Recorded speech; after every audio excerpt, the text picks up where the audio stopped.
কলম্বিয়ার বিপক্ষে যেভাবেই হোক জয় বের করে আনবে ব্ল্যাক স্টাররা। কথাগুলো বলছিলেন ঘানার আলোচিত তান্ত্রিক নানা কোয়াকু বনসাম। আর্জেন্টিনার ভবিষ্যৎবাণী বিফলে যাওয়ার পর সে লিস্টে যোগ হলো আরেক বিতর্ক। সকল জাদুমন্ত্র ইনভ্যালিড করে দিয়ে ঘানাকে হারালো লুইস দিয়াজরা। উজবেকিস্তান ও কঙ্গোকে রুখে দেওয়ার পর শক্তিশালী পর্তুগালের সঙ্গে লড়াকু ড্র। 7 পয়েন্ট নিয়ে কে গ্রুপের টেবিল টপার হওয়া কলম্বিয়া দিয়েছিল ঝড়ের আভাস। তবে ঘানা গোলরক্ষকের অতিমানবীয় পারফরম্যান্সের বিপক্ষে স্কোর লাইন বড় করতে পারেননি Luis দিয়াজরা। It's really hot today. Enjoy double flavor Polar Ice Latte.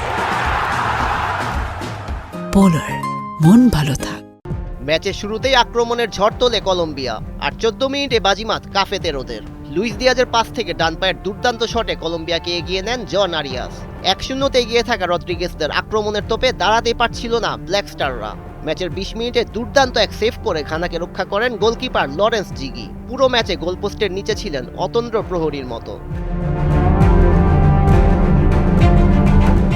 বিরতির পরও ব্ল্যাক স্টারদের মোমেন্টাম ধরে রাখেন লরেন্স। 55 মিনিটে গুস্তাভোর শট রুখে দেন 29 বছর বয়সী এই গোলকিপার। এর পরের মিনিটে অফসাইড ফাঁদে পড়ে বাতিল হয় দিয়াজের গোল।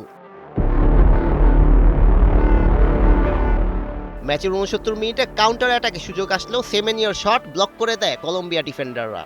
এর 12 মিনিট পর ডেভিনসন সানচেজের নিখুঁত হেড ফিরিয়ে দেন লরেন্স জিগি। ম্যাচের শেষের দিকে কলম্বিয়া আক্রমণের ধার বাড়ালেও ঘানার গোলকিপারের ব্রিলিয়ান্সিতে জালের দেখা মেলেনি। 1-0 গোলের জয় নিয়ে মাঠ ছাড়ে লরেঞ্জোর শিষ্যরা।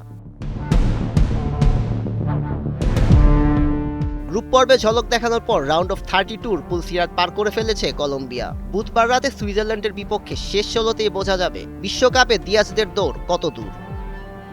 সৈয়দ রেজন রহমান, 71।